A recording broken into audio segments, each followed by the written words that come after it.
why aren't fallen angels also reconciled at the cross? Yeah.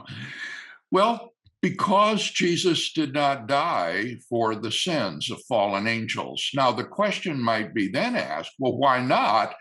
Why not die to redeem them?